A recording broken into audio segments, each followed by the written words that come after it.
L'histoire de la cidrerie Milton a débuté en 1927. Il y a eu beaucoup de pommiers en fleurs pendant que chacune des générations a cueilli le fruit qui amènerait cette entreprise presque 100 ans plus tard à se déployer en plusieurs produits, dont les cidres qui font leur renommée. Voici la rencontre que j'ai eue avec Michel et Marc-Antoine Lanier. Mon choix s'est fait, le point culminant, on a eu un... Michel parlait plutôt qu'on emballait des pommes. Oui. Puis on a eu un feu qui a ravagé le centre d'emballage de ces pommes-là. Fait que ça devenait c'était un événement malheureux, mais c'était aussi une opportunité. Puis à ce moment-là, Michel me proposait si je voulais intégrer l'entreprise. J'étais quand même assez jeune, j'avais 17 ans. Je comprenais que c'était une belle opportunité d'intégrer l'entreprise. Fait que j'ai changé de champ d'études. RBC Banque Royale est fier de présenter Affaires de famille, un balado saluant les entreprises familiales de la région, transmises de génération en génération.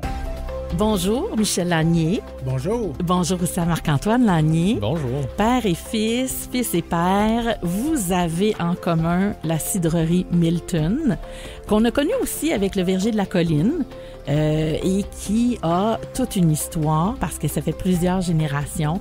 Pas que vous êtes là, mais que l'entreprise grandit. Puis, disons qu'il y a l'amour des pommes là-dedans. Hein? Oui. Oui, vraiment. Donc, parlez-nous, Michel, de la fondation. Comment que ça s'est fait? On a planté un pommier un jour. Qu'est-ce qui s'est passé? Mais moi, j'ai pris la relève de mon père, que lui avait pris la relève de son père aussi. Oui. Fait que ça date de loin, là. Oui. T'sais. Puis à l'époque, on faisait que de la pomme fraîche. De la pomme fraîche qui était entreposée puis vendue à l'année longue aux grandes chaînes. Nous, on vendait à la chaîne Métro à Québec. Oui. Des pommes emballées. Qu'on achetait au supermarché, là, nous autres. C'est ça, qui étaient distribuées par la chaîne dans la région de Québec, la Gaspésie. Ils faisaient tout l'est du Québec. Puis, les enfants ont vieilli. Puis, Marc-Antoine, à un moment donné, est arrivé à terme pour choisir s'il s'en venait dans l'entreprise ou pas. Il a décidé qu'il ferait un essai dans l'entreprise. Il est allé se promener un petit peu à l'extérieur, qui était une bonne chose. Il est allé faire un stage en Colombie-Britannique, chez d'autres producteurs, pour voir comment ça se passe ailleurs, tu sais. Puis il est revenu avec des idées qui me contrariaient un peu. Ah oui? Oui. Dans quel sens? Ben, la formation des arbres, il avait pris ça différemment là-bas.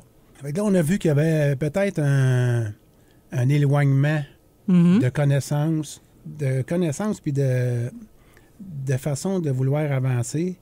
Puis avec des idées, il est arrivé avec une idée à un moment donné aussi, que là, j'étais très réticent. Il avait commencé dans l'entreprise, il me dit moi, j'aimerais ça faire du cidre. Ben, j'ai dit Marc-Antoine, du cidre, il s'en est fait au Québec dans les années 70. Ça n'a pas été un grand succès, là. Il y a eu des grosses entreprises qui ont parti là-dedans. Puis tu me fais peur. On peut toujours essayer, mais si tu veux, on va y aller sécuritairement. On va commencer ça très petit. On a commencé ça très, très petit. Puis, en même temps, j'ai réalisé que si on n'était pas sur le même terrain tout le temps, ça va peut-être plus de chances de réussir. Oui, c'est ça. Oui, puis moi, j'aimerais ça entendre, Michel, l'histoire de Marc-Antoine. Là, vous avez raconté ça. Si je demande à Marc-Antoine de raconter la fondation jusqu'à le voyage, le retour, comment toi, tu l'as vécu? Raconte-nous ce que tu as découvert là-bas puis qui t'a inspiré. Ah, bien, le petit passage sur le voyage, je pense que Michel faisait allusion au moment où je suis revenu de Colombie-Britannique, puis j'avais appris une nouvelle technique de taille. Puis moi, super concrètement, j'étais arrivé dans le verger, puis là, j'ai commencé à tailler une rangée exactement comme je l'avais appris, sans y demander la permission. Puis là, à la fin de tout ça, ma rangée, il était pas bien content que je l'aille faire. Pourtant, moi, j'avais travaillé, tu sais. Mais avec des bonnes intentions, sans y avoir demandé, sans y en avoir parlé. Fait que, tu sais, comme appris qu'idéalement, ben, il fallait peut-être en parler avant d'appliquer quelque chose que je venais d'apprendre. Fait que c'est probablement là-dessus que Michel, tu faisais l'allusion sur... Ça m'a donné un grand choc. Oui, parce qu'il y a quelque chose de traditionnel. Là. Vous l'avez appris de votre père, de votre grand-père. C'est une méthode qui s'est transmise. Ouais. Puis là, tout d'un coup, on arrive en vous disant « Hey, c'est pas ça qu'on fait là-bas, voici. » Et là, ça vient nous heurter un petit peu. Là. Ben, moi, je trouvais qu'ils avaient saccagé. Ils ont dû donner des pommes après. Oui. J'ai vu les résultats après. Les résultats étaient bons. T'as pas les résultats immédiats. Là, Mais dans notre cas, les résultats, ça prend souvent 1 an ou 2 avant qu'ils arrivent. Oui, c'est ça.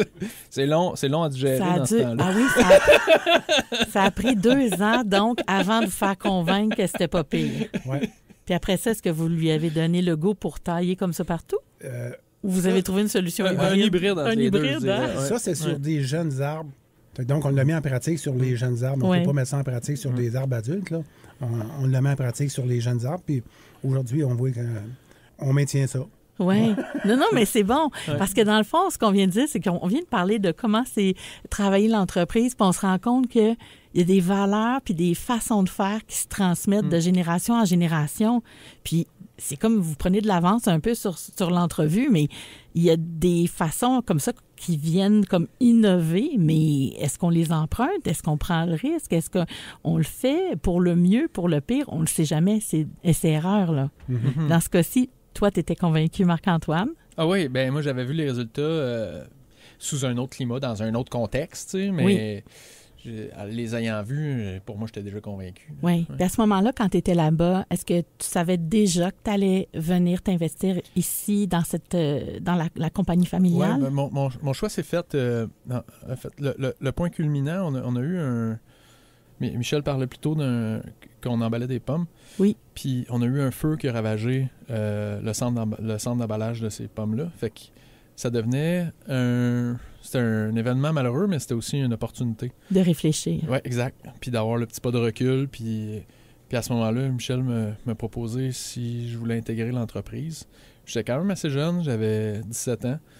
Puis là, j'étais dans un autre milieu d'études. Fait que je comprenais que j'étais un entrepreneur à travers moi, sans trop le nommer ou le savoir. Oui. Fait que je comprenais que c'était une belle opportunité d'intégrer l'entreprise. Fait que j'ai changé de champ d'études. T'étudies en quoi? En agriculture, en gestion d'entreprise agricole. Oui. Ouais. Puis là, tu as décidé de suivre ce destin-là qui était tracé, là. Exact, oui. Exact. Mais tu sentais que tu allais avoir à... Oui, c'est ça. Tracé, oui. Oui et ben, en fait... Tracé sur le passé, mais encore avec des opportunités d'avenir. Exact. Oui. Puis c'est quoi que tu voyais comme d'intéressant, là? Tu sais, comme dans tes souvenirs d'enfance, tu as vu ta famille travailler là, s'investir là. Pour toi, c'était-tu un lieu qui était agréable? Pour toi, c'était le bonheur ou c'était juste un lieu pour en attendant tes parents parce qu'ils travaillaient, par exemple? Ben... Non, pour moi, c'était... En fait, vivre avec mon père quand j'étais jeune, c'était d'aller travailler avec lui. Fait que, tu sais, pour moi, c'est sûr que c'est un moment de bonheur. C'est un moment de partage. Fait que... Puis Michel a toujours été super généreux de tout son savoir envers moi. Fait que ça, dès mon plus jeune âge, il commençait déjà à me transmettre tellement de savoir. Fait que pour moi, c'était... ça a toujours été des beaux moments de travailler ensemble. Il veut dire que je suis un répéteux. C'est-tu en train de dire que je comprends pas vite? Ou... On voit que la chimie est là, ça c'est clair. Puis c'est drôle, Marc-Antoine, parce que tantôt, quand tu es entré dans le studio, tu l'as appelé Michel. Puis j'ai fait « Ah, est-ce que tu l'appelles papa? » Puis là, tu me dis... Non, je l'appelle toujours Michel. Puis je sais pas à quel âge j'ai eu une coupure, mais tu sais, c'est certain qu'au travail... c'est un petit peu plus adéquat ou professionnel d'arriver avec Michel. Puis c'est clair aussi, là, fait que... Mais ouais, je l'appelle Michel. Ouais, c'est ça. Puis ma mère aussi, on a travaillé ensemble, puis je l'ai toujours appelé José par son prénom. Mm-hmm. Ouais. Puis comment on se prépare à prendre le relais, Marc-Antoine? Tu sais, tu disais, ça se dessinait pour toi, tu as fait le choix. Est-ce que tu es arrivé, puis c'était comme tout de suite là que ça se passait, ou t'as été préparé probablement depuis longtemps par les transmissions de Michel? J'étais tout jeune, puis Michel me disait hey, si un jour je suis pas là ou si tu as à reprendre la relève, ça c'est à tel endroit, c'est fait de telle façon. Fait que ce programme-là, il était déjà installé dans mon cerveau. Puis si j'avais pas repris l'entreprise familiale, ben j'aurais été un entrepreneur dans d'autres choses. C'est sûr. Je pense pas que j'aurais fait d'autres choses de ma vie. Oui, c'est ça. Je suis un entrepreneur. Exact. Puis dans un milieu que tu connais depuis toujours, tu sais. Oui. Que j'ai aussi beaucoup de plaisir à transformer. Oui, c'est ça. On va en parler des transformations tantôt. Mais j'aimerais ça juste interrompre puis revenir sur un point crucial qui a intéressé Marc-Antoine au commerce. Oui. Ça, j'en ai parlé souvent, mais moi, ça me touche vraiment parce que c'est là que ça l'a parti. Un dimanche matin, tu sais, il y a la bougeotte pas mal, puis il dérange sa petite sœur. Là, j'ai dit, il faut que je me trouve de quoi pour l'occuper. Fait que là, je lui offre d'aller vendre des pommes un dimanche matin en face de la maison. Nous autres, on demeure en face de l'église. T'sais. Fait qu'on y emmène il demande s'il est d'accord. Oui, il est d'accord. On y emmène une benne de pommes là. C'est une benne, ça pèse 700 livres. Là. Puis on dit, tu vas vendre des pommes à la sortie de l'église, puis tu vas voir comment ça va. Et il dit, je suis partant. Fait que c'est comme ça que ça a commencé. Il a vendu, je me souviens pas comment tu as vendu, là, mais... Je me rappelle juste des 3 premières pommes que j'ai vendues. Il y a une madame qui est arrêtée, puis d'après moi, elle me trouvait plus cute qu'elle voulait des pommes. C'est ça le secret de la jeunesse, hein? J'avais 10 ans, tu sais. Oui, c'est ça. Je savais même pas quel prix, comment arranger mes affaires. La madame elle était juste super contente de m'encourager, je pense. Fait que là, t'es revenu comme le meilleur vendeur du village, c'est ça? Ah, peut-être. Pour les pommes, oui. Oui, pour les pommes, oui. Mais suite à ça, on a eu l'idée d'aller sur la Grande Route, où est-ce qu'était le verger de la colline que tu as parlé tantôt. Oui. La semaine d'ensuite, j'ai dit, si ça t'intéresse, on va s'installer là-bas. Il passe plus de gens, puis on va se faire juste une petite pancarte, un petit panneau sandwich, pommes fraîches à vendre. Puis c'est là que ça a commencé. Tout de suite, il y en a eu un engouement, là. Ah ouais? C'est parti là. C'est là que ça a parti. Ça, c'est la dame qui a acheté la pomme, qui t'a fait de la publicité. Exact. En tout cas, elle m'a encouragé pour de vrai, tu sais. Ben oui. Fait que là, à partir de là, vous saviez comme... Là, il a goûté au commerce. Il savait déjà un petit peu c'était quoi, vendre, avoir les résultats. Puis vous pensez que ça a eu un impact? Sûrement. Oui. Ouais. Puis il y a eu une autre idée après ça. Ça, on ouvrait juste la fin de semaine. Fait que là, en vieillissant, là, il avait fini l'école, je pense, quand l'histoire du chapiteau, là. On pourrait être ouvert à la semaine longue. Il dit, on va installer le chapiteau, puis on va vendre des légumes à la semaine longue. Puis 2-3 semaines après, moi, j'étais parti dans un tournoi de golf. Puis il m'appelle avant que je commence à jouer. Il dit, Pas, il dit, on s'est fait voler le chapiteau. Puis il dit, j'ai pas rien pu faire pour empêcher ça. Fait que ça, il était meilleur pour vendre les pommes que pour il était protéger. vraiment déçu, là. Oui, c'est sûr. C'est clair. Mais vous voyez, il y a plein d'anecdotes comme ça, d'événements, tu sais, qui sont là pour tracer finalement tout le succès de l'entreprise, parce que c'est des petits trucs comme ça. À partir du moment où il a vendu des pommes, ensuite, vous avez décidé de faire ça plus gros encore, là. Oui. Tu sais, c'est ça, là. Ça part de là. Comment on fait pour ne pas mêler trop famille et l'aspect professionnel? Quand on se rencontre la fin de semaine, on n'en parle pas beaucoup. On va faire des projets de voyage, d'aventure. Marc-Antoine, c'est un aventurier aussi. Organisateur, fait que il m'organise, mettons. Ah oui! des sorties. Parce qu'on fait des sorties ensemble à vélo. On a fait des voyages ensemble. On s'en va en faire un, justement, de cet hiver aussi, là, pour aller voir de la machinerie. Fait que c'est de ça qu'on jase. Comme ça l'évite de... Bien, vous n'êtes pas toujours dans le chiffre d'affaires puis voir comment que ça se passe, mais vous êtes tous dans des projets puis de prendre du temps ensemble encore, là. Oui. C'est beau, ça. Oui. Vous êtes capable de faire la part des choses, tu sais. Oui, il faut. Oui. Ouais. Mais il faut, oui, certain. Mais c'est pas évident, des fois, tu sais, dans le quotidien. Tu sais, on a eu des années houleuses un peu ensemble. Puis ça fait...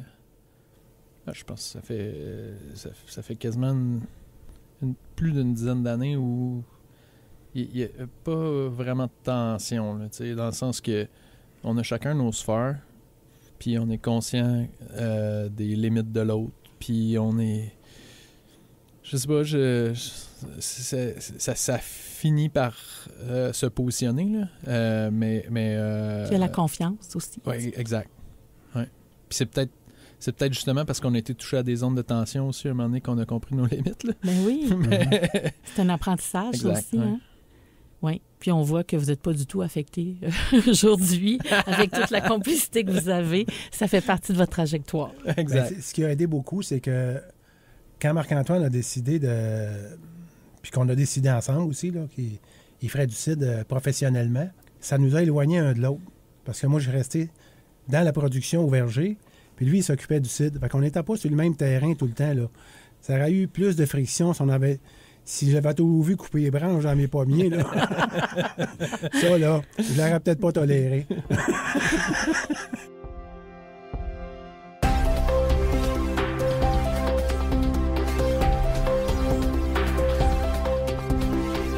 Marc-Antoine, dans ton idée de faire du cidre, qu'est-ce qui te plaisait là-dedans? Pourquoi tu as eu un coup de cœur? En fait, j'ai vu mon père, à travers les années, quand on vendait de la pomme fraîche, un peu souffrir de ça par rapport à deux trucs. Il n'y a pas rien qui ressemble plus à une pomme qu'une pomme. Puis, il était pris avec un très gros client. Fait que pour moi, c'était comme les deux facteurs que je voulais absolument changer de l'entreprise. Puis je voulais vraiment qu'on aille à un autre endroit. Fait que pour changer d'une pomme à une pomme, valoriser la pomme en la transformant puis en ayant une marque de commerce, ça devenait super intéressant parce que là, on peut se différencier. Si on se fait du cidre de qualité, bien, les gens peuvent nous reconnaître pour notre cidre de qualité plus que si on fait une pomme de qualité qui a de l'air d'une autre pomme. T'sais. Tout à fait. Fait qu'il y avait une portion qui était liée à ça. Puis l'autre portion, ben, c'est avoir un commerce plus de proximité que d'être avec seulement qu'un client. Mm-hmm. Fait que ça, c'est l'autre volet aussi. Puis c'est un peu pour ça aussi qu'on a développé l'agrotourisme. Oui, ben oui. Puis qu'on a développé aussi la vente directe aux détaillants à travers la province. Ben oui. Fait que c'est les deux, je dirais, c'est les deux piliers. Oui, c'est ça. Puis toi, quand tu étais allé en voyage, t'étais revenu avec cette idée du cidre? En fait, moi, c'est le cidre, il date d'un âge où je pourrais peut-être pas en parler. Je suis vraiment tombé dedans. Ah oui. J'ai adoré dès mes premiers contacts avec le cidre. Je buvais le cidre de Marc-André Saint-Jacques, qui est une ancienne cidrerie à Saint-Paul-de-Botsford, qui était notre village voisin avec lequel ma mère m'a acheté des caisses de cidre. Puis, t'aimais ça. Puis je suis tombé en amour avec le produit très, très jeune. Oui. Ouais. Bien, c'est le fun parce qu'il n'y a pas mieux que toi maintenant pour dire « Ah oui, ça, c'est bon. » Définitivement. C'est ça. Puis, toi, c'était ton dada. Oui. Je comprends. Puis là, Michel, quand il vous a parlé du cidre, vous n'étiez pas d'accord. Vous disiez ça tantôt. Pourquoi? Bien, moi, j'avais un autre vécu que lui n'avait pas connu. Alors, quand Antoine est venu au monde en 78, là, bien, dans les années 70, il s'est développé du cidre au Québec. La loi avait changé à la Société des alcools ou à la RACJ. Là, la Société des alcools. Ouais. La Société des alcools. En tout cas, ils ont émis des permis. Le cidre était nouveau au Québec. Mm-hmm. Puis là, bien, ceux qui ont parti, c'est des gros industriels qui ont parti. Ça a parti, puis ça l'a levé vite, là. Puis ça s'est répandu là, comme une traînée de poudre là, partout dans les épiceries. Là. Ils vendaient du cidre partout. Puis aussi vite ça l'a monté, aussi vite ça l'a tombé. Parce que probablement qu'ils produisaient ça trop vite. Puis c'était pas un goût si raffiné qu'aujourd'hui. Non, là. C'est ça. Comme les artisans ont fait après ça, prendre le temps de faire un cidre de qualité, lui donner le temps de fermenter à froid pour conserver toutes les saveurs. Ils voulaient développer le marché vite, ils l'ont développé vite, puis ils l'ont perdu vite. Fait que moi, j'avais connu ça. Fait que là, il y avait un combat entre lui et moi. De dire, regarde, moi, j'ai connu le déclin du cidre. Puis toi, tu veux réinventer la roue? Oui. On va faire tourner bien tranquillement la roue, là. Oui, c'est ça, c'est votre expérience qui venait mettre en garde quelque chose. Mais je pense que toi, probablement que tu avais ton idée bien arrêtée là-dessus. Oui, bien, puis tu parlais de voyage tantôt, Mélissa, je l'ai vu aussi en Colombie-Britannique, où ben, là, le cidre était beaucoup plus répandu, plus consommé. Fait qu'après ça, j'ai comme pu voir aussi, ben OK, c'est correct, je l'aime, mais il y a du marché pour, puis il y a un potentiel. Fait que... Tout à fait. Fait que c'est ça. Fait que ça a été ton idée comme ça qui est allée. Puis ça a commencé doucement, mais je pense que rapidement, vous avez vu un engouement quand même. Oui, ben dès la première année, on s'était trompé sur nos prévisions, fait qu'il a fallu se réajuster, puis c'est un feu roulant encore. Là, oui, c'est ça. Hein? Oui, parce que depuis, il y en a plus qu'un. Là. Vous êtes rendu à quoi, 20, pas loin de 20? Une vingtaine de produits c'est ça, quand même. Et à chaque fois, est-ce que c'est toi qui fais la recherche de ce que tu veux? Est-ce qu'on va dans des tendances? Où est-ce que tu prends l'inspiration? C'est toi qui commandes? C'est un peu un melting de ça, autant des opportunités de marché, autant des vues sur des tendances qui se passent dans le monde. Puis oui, c'est souvent moi qui arrive avec les idées de développement. Oui, c'est ça. Puis Michel, quand vous avez vu que ça allait bien, ce premier engouement-là au début, est-ce que vous avez senti que Marc-Antoine vous a fait « Ah, je te l'avais dit » ou vous avez comme fait « Ah, OK, bon, on va voir », puis on a continué? Bien, il n'y a pas eu besoin de... Moi j'y vais par essai-erreur, puis si ça fonctionne, comme je dis souvent, c'est... S'il arrive une nouvelle tête dans l'entreprise, c'est la relève. Si tu lui donnes pas la chance d'essayer les idées, même s'ils sont farfelus au début, si tu lui donnes pas la chance de vouloir essayer, bien peut-être même qu'il va quitter le bateau, là. Mm-hmm. Fait que, vous étiez conscient quand même de tout ça, là. Puis, ben, je voyais ça aller, puis ça se développait année après année. Il y avait tout le temps des augmentations de volume. Fait que je l'ai appuyé là-dedans. Puis, je réalise aujourd'hui que c'est la meilleure des décisions qu'il n'a jamais pu prendre parce que là, on parle de l'année 2024, qui est un fiasco dans les pommes au Québec, puis quasiment, je dirais même en Amérique du Nord. C'est fou. Parce que il y a tellement d'abondance de pommes, les gens ont de la misère à vendre leurs pommes. Il y en a trop. T'sais. Fait que là, ben, le cidre. Ben là, on a changé la catégorie, là. Fait que là, on les presse, on les mange jus. Si on ne le vend pas en 2024, on va le vendre en 2025, puis même en 2026, ça va être encore bon, là. T'sais. Ben oui, c'est ça. Vous avez donc... Vous évitez le gaspillage, là, tu sais. C'est ça. Exact. Ça, c'est valorisant aussi, là. Et tout ça. Et en plus, comme il disait tantôt Marc-Antoine, avec le nombre de clients qu'on a, si on perd un client, mais on n'a pas tout perdu. Avant ça, j'avais un client. Ah oui, c'est la pression. Si je perdais ce client-là, j'étais foutu, là. Oui. C'est ça, de s'attacher juste à une personne, un nom, c'est ça le danger. Ouais. Ça l'empêche de dormir des fois, là. Oui, c'est sûr. Ouais. C'est sûr.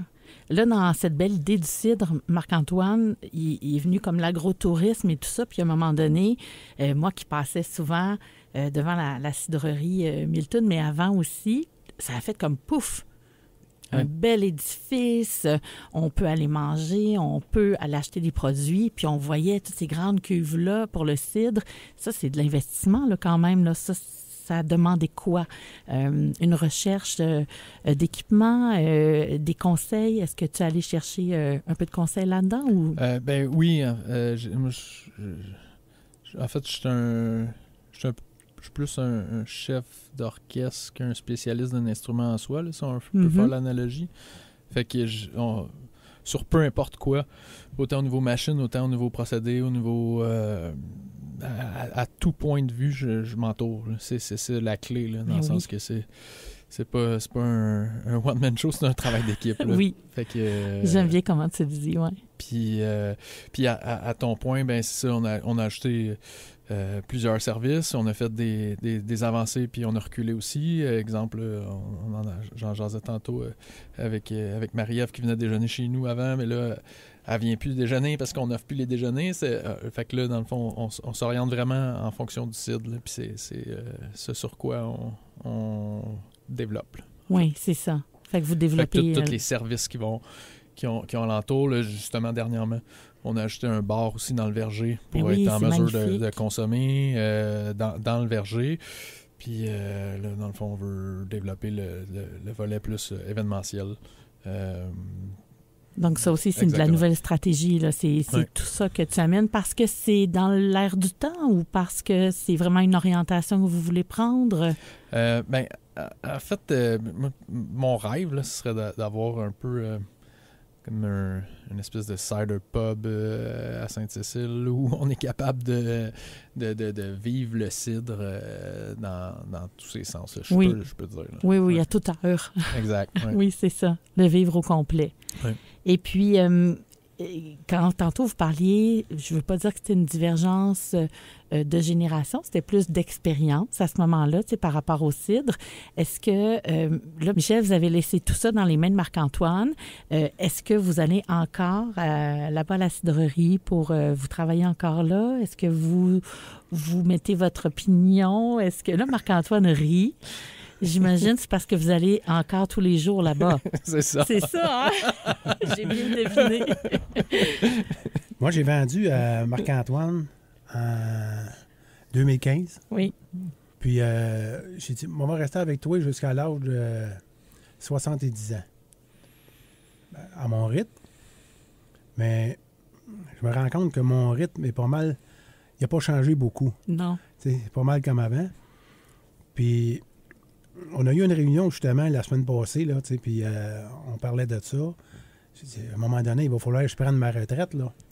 Puis il y avait des employés qui étaient avec nous autres, puis c'est eux autres qui m'organisaient. Ils m'ont dit, Michel, tu partiras jamais d'ici, là. Tu vas mourir ici, puis au moins, tu vas travailler 4 jours par semaine. Les 3 autres jours, on va s'arranger. Je dis, voyons donc, ça se peut-tu, mais on va mourir ici, moi, là. Ah ouais. Non, mais je suis vraiment bien, là. J'ai jamais eu à faire des sports d'équipe. Aller jouer au golf, j'aime pas ça. Moi, on va faire du vélo, j'ai fait du karaté, ces affaires-là, des sports individuels. Donc, j'ai pas développé un côté social vraiment élaboré pour dire qu'arrivé à la retraite, on va avoir des occupations à temps plein. Mm-hmm. Puis, quand je vais au travail, je fais mon social là. Ben oui. Il y a 60 employés et plus. Fait qu'il va déranger tout le monde. Il jase avec tout le monde. Toi, c'est pas rentable, là. C'est pas rentable, là. Non, c'est pas vrai. C'est complètement le contraire. Mais oui, ça amène aussi beaucoup le dynamisme, puis de voir que ça se continue.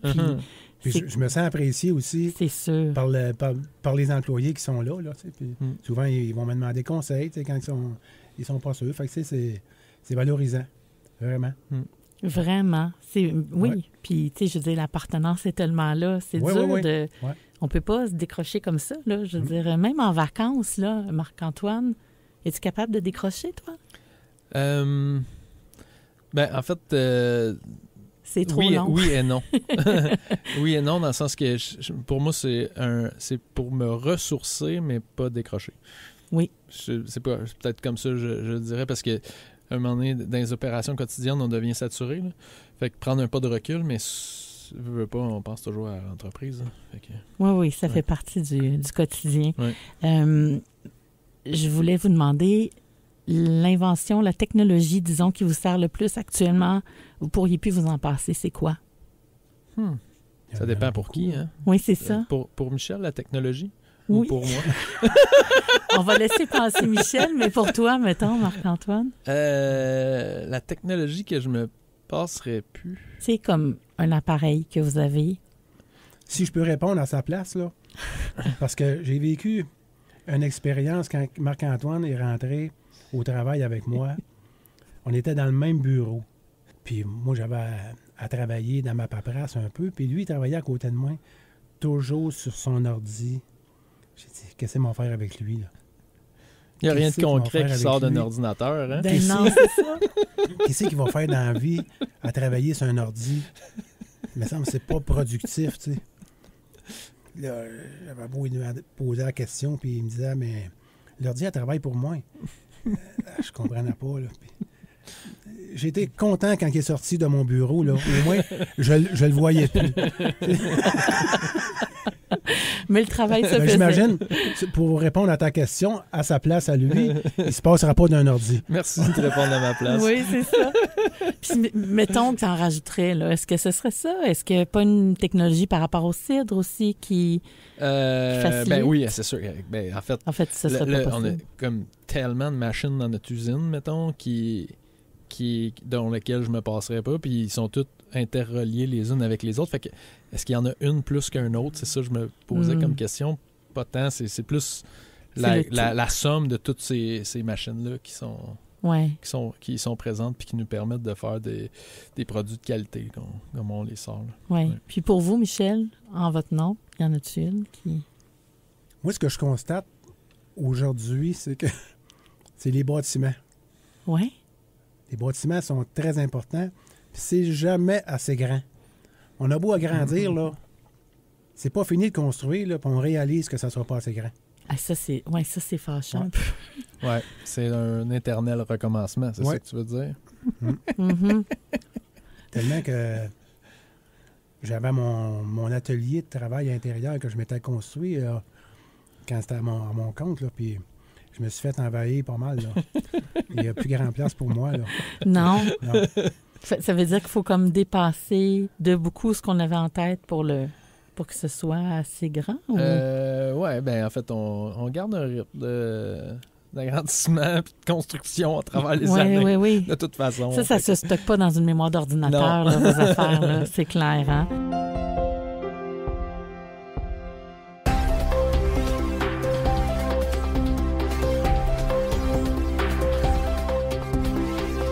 Qu'est-ce que ça signifie pour toi, Marc-Antoine, de poursuivre cette aventure, cette affaire de famille-là? Ben, moi, je me vois comme... Je me vois un peu comme une courroie de transmission dans le sens que j'ai conscience que j'emprunte la terre à mes enfants et à mes ancêtres. Puis je suis un occupant pendant cette période-là, puis j'essaie de comme vivre en respect des décisions qui ont été prises à l'époque et des futurs qui seront peut-être sur les terres, tu sais. Fait que c'est bon, comment tu le définis? C'est un peu ésotérique peut-être, là, ma façon de le dire, là, mais c'est ça. J'ai beaucoup de respect pour les personnes qui ont cultivé la terre avant moi. Puis, dans le fond, j'aimerais vraiment ça aussi, que je puisse léguer ça un jour, puis que tout le travail que j'y fais et qui a été fait puisse perdurer. Là, fait que... Oui, c'est ça, mais j'aime ça comment tu le vois, que peut-être parce que justement, c'est une entreprise qui a eu plusieurs générations, tu te vois comme de passage. Exact, oui. Oui, j'aime beaucoup cette conception-là. Puis est-ce que tu as des enfants, là, est-ce qu'ils baignent dans cette atmosphère-là? Est-ce que tu sens que... sont comme très jeunes, là, 8 et 13 ans, mais ils ont beaucoup d'intérêt par rapport à tout ce qui navigue alentour. Puis j'avais le même genre de curiosité aussi à leur âge. Oui, c'est ça. Mais on verra. Transmission, on verra, mais en tout cas, du moins, les bases de l'ancrage sont quand même là, tu sais. Oui. Puis, ils entendent aussi le grand-père, tu sais, je veux dire, probablement que Michel, je sais pas, mais il dit des choses aussi qui attrapent déjà dans l'oreille que dans la transmission de cet amour-là pour l'entreprise. C'est beau. Donc, dans 30 ans, peut-être une relève. Ah oui, à voir, là, tu sais, parce que l'entreprise aussi... elle prend une autre dimension aussi.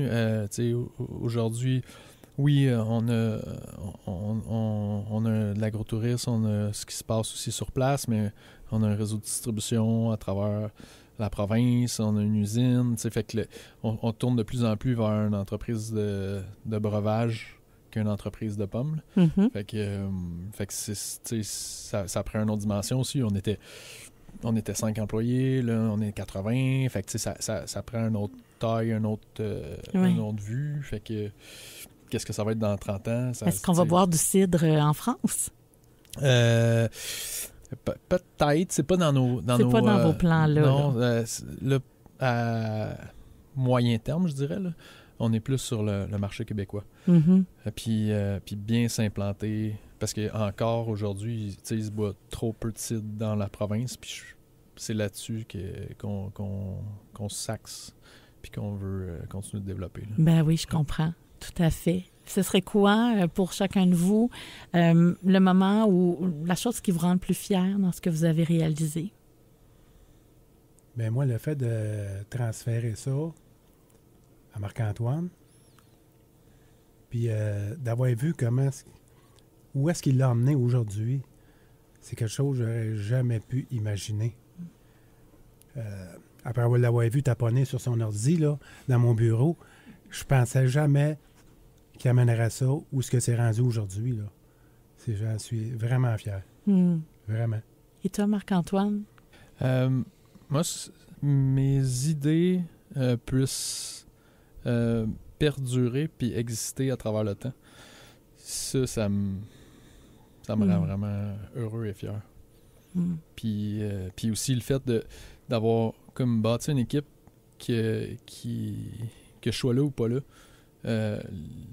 ça perdure, ça vit, puis la business, ça roule quand même. Fait que... Mais bravo à vous deux. Puis ce serait quoi votre conseil pour les familles qui décident de se lancer en affaires? Y a-t-il une règle d'or, un conseil que vous aimeriez donner? Bien, moi, j'en ai parlé un peu tantôt, là. Que la nouvelle génération, des fois, vont arriver avec des idées farfelues, comme je parlais tantôt, là. Si tu lui donnes pas la chance, au moins de l'essayer, donne-lui une chance. Ça va les aider. Moi, c'est surtout au niveau des relations familiales. Je vois beaucoup dans le passage de génération où c'est comme un peu d'attention qui se développe, là.